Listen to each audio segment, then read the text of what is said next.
Hey, today I'm talking about 3 rom-coms co-written and directed by Billy Wilder and starring Jack Lemmon. And the names of those 3 films are The Fortune Cookie, Avanti, and Irma La Douce.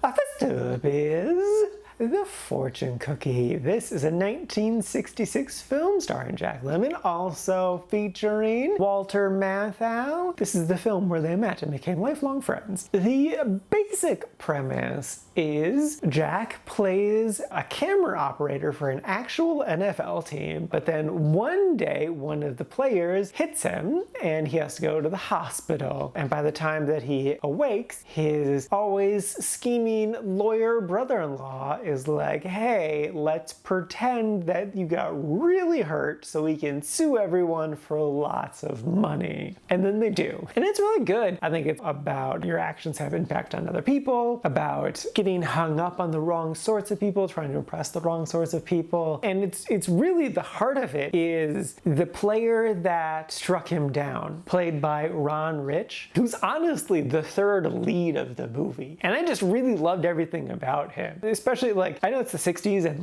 the civil rights movement was in this time, but it's just so nice to actually see a very good positive portrayal of a black man. And he's also he's not a perfect character. He has flaws and the movie dives into those flaws, but they're realistic flaws and they treat it that way. And yeah, the movie's really about the football player's friendship with this lowly camera operator and how it just kind of blossoms into a thing. So yeah, it's a really solid, really fun, really cute movie that I thoroughly enjoyed. Walter Matthau gave a great performance. He's very ridiculous and over the top. I loved the heart of it. That really got me. It is a little silly, but I don't know, it worked for me. So yeah, I really enjoyed this movie and I would totally recommend it.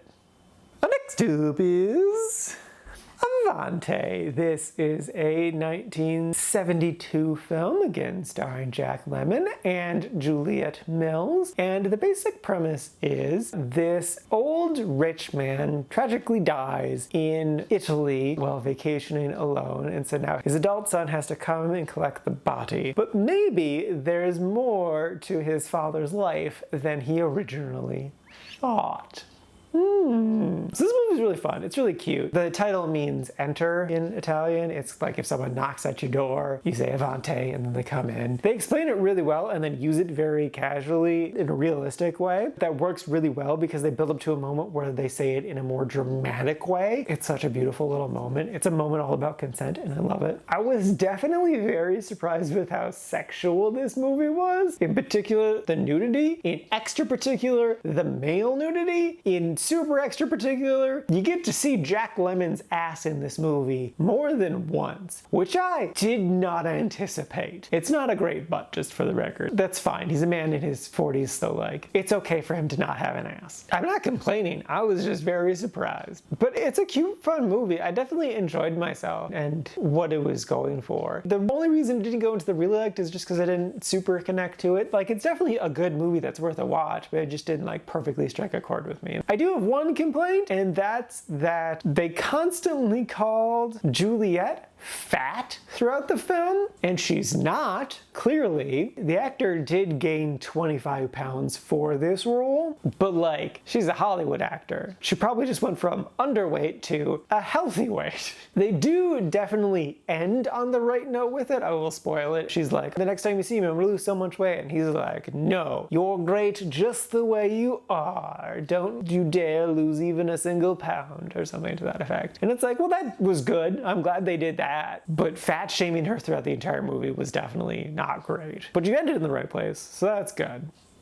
Yeah, I don't know. So yeah, despite that whole thing, I would still recommend it. It's a cute, fun movie. And yeah, it's just a nice little fun time. And lastly is Irma La Douce. This is a 1963 film, also starring Shirley MacLaine, who I just watched a bunch of movies with because I am definitely very attracted to her. And this movie makes good use of how attractive she is. Let's put it that way. She's hot in this. She's very hot in this. Okay, so the premise is kind of strange. Jack Lemmon plays a up-and-coming police officer who gets transferred to the big city because he just busted a really big case thing, and so he got promoted. But he's a goody two-shoes, and he stumbles across a bunch of prostitutes and arrests them all. Well, it turns out that one of the prostitutes was with his corrupt boss, and so Jack gets fired. And then through a series of convoluted events, Jack ends up becoming a pimp and falling in love with his hoe, and wants to save her. Okay, so this is set in France. The premise is weird because, well, first off, everyone's just using the regular American accent, which is just strange. I kind of expected that because it's the 60s and no one really gave a shit. That definitely took me out of the movie. Secondly, in France at this time, prostitution was legal. Brothels were illegal, but the actual act of prostitution didn't become illegal until 2003. So it just felt really weird that, like, they set this movie in a time and place in which they want this thing to be illegal, but it's definitely legal. I don't know, it's so weird. Really, the main issues with this movie are the story. It's not a great story. It's about a man trying to save a woman from prostitution. Even though she likes it, she enjoys it, she's good at it, and wants to keep doing it. Like, she would much rather provide for her man rather than her man providing for her. That's what she wants. So he doesn't listen to her needs, and then also lies to her a metric ton in a really messed up way. And like, it's kind of funny, but really doesn't do a lot for me. There were really good performances. I did like Jack's performance. Shirley's performance doesn't do anything crazy here, but again, they did make good use of making her look hot. She did get nominated for an Oscar, which she was very confused by, and I'm like, I think they just nominated her because this movie made her look really hot. And like, you know, a nomination is a nomination. So yeah, I liked it. Would I recommend it? If you're attracted to Shirley, then yes, it's definitely worth it to see her be hot, because she's very hot in this. Otherwise though, if that's not something you're actively seeking out, not really. You can skip this one pretty easily. Alrighty, now for today's rankings. First up, we got The Fortune Cookie sitting at number 73 in the really like section. And then after that is Avanti sitting at number 110 in the quite like section. And then bringing up the rear is Irma La Douce sitting at number 148 in the liked section. And this is a total of 210 old movies so far this year.